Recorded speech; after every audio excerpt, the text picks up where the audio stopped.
রাঙ্গামালী উপজেলার বিভিন্ন এলাকা থেকে আগত ইসলামী আন্দোলন এবং তার বিভিন্ন সহযোগী সংগঠনের সম্মানিত দায়িত্বশীল নেতৃবৃন্দ এবং রাঙ্গামালী উপজেলার সর্বস্তরের সম্মানিত উপস্থিতি, আমাদের সভা দীর্ঘ সময় ধরে এখানে চলছে। ইতিপূর্বে বক্তারা নিশ্চয়ই সুন্দর সুন্দর বক্তব্য রেখেছেন। আমি আসার পরও যাদের বক্তব্য শুনেছি, নতুন করে বলার আর কিছু নেই।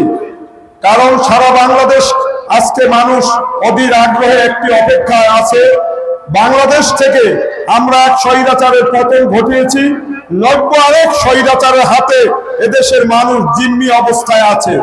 বাংলাদেশের ইতিহাসে একটা নতুন অধ্যায়ের সূচনা হয়েছে, একটি নতুন ইতিহাস সৃষ্টি হয়েছে।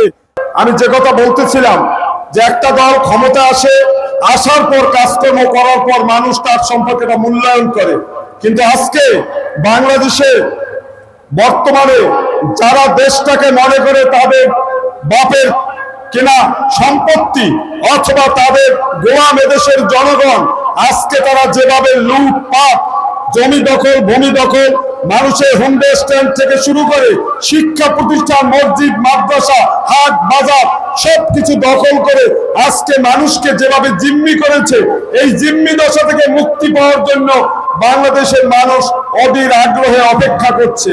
আর সে কারণেই আজকে বাংলাদেশে ইসলামী দলগুলো, ইসলামী আন্দোলন বাংলাদেশ, জামায়াত ইসলামী সহ সমমনা ইসলামী দল, দেশপ্রেমিক দলগুলো আজকে ঐক্যবদ্ধ হয়েছে এই নব্য স্বৈরাচারকে হটিয়ে বাংলাদেশের জনগণের শাসন প্রতিষ্ঠার জন্য, জনগণকে মুক্তি দেওয়ার জন্য। আজকে এখানে আপনারা যারা উপস্থিত হয়েছেন, আমি মনে করি আপনারা এখানে এসেছেন কি জন্য? আপনার নিজের প্রয়োজনে, আপনার জীবনের নিরাপত্তা, জান মাল ইজ্জতের নিরাপত্তা, আপনার শান্তি, এলাকার উন্নয়নের স্বার্থে আপনারা আজকের এই সমাবেশকে সফল করার জন্য এখানে সমবেত হয়েছেন। আজকে তাই আমাদের দায়িত্ব হচ্ছে, আজকে এই যে জালিম একটা বাহিনী, একটা লুটেরা বাহিনী নতুন সৃষ্টি হয়েছে, এটা আমাদের কথা না।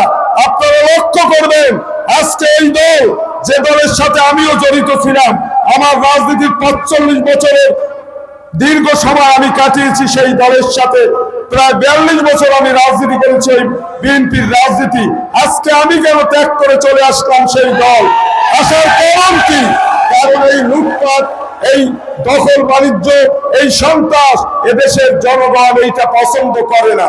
আজকে যেই দলের নেতা জনাব তারেক রহমান সাহেব প্রতিনিয়ত তার বক্তব্যে বলতেছেন সামনের নির্বাচন আমাদের জন্য অত সহজ নয়, তিনি বারবার নসিহত করতেছেন, সংশোধন হওয়ার জন্য তার দলের নেতা কর্মীদের সতর্ক করতেছেন, তোমরা চাঁদাবাজি করো না, তোমরা দখল বাণিজ্য করো না, এমনকি সালিশ করতে উনি নিষেধ করতেছেন। কিন্তু ওনার দলের কোন নেতারা কি সেই কথা শোনে? আজকে যে দলের কর্মীরা তার নেতার কথা শোনে না, যেই দলের নেতা তার কর্মীদেরকে আজকে নিয়ন্ত্রণ করতে পারছে না,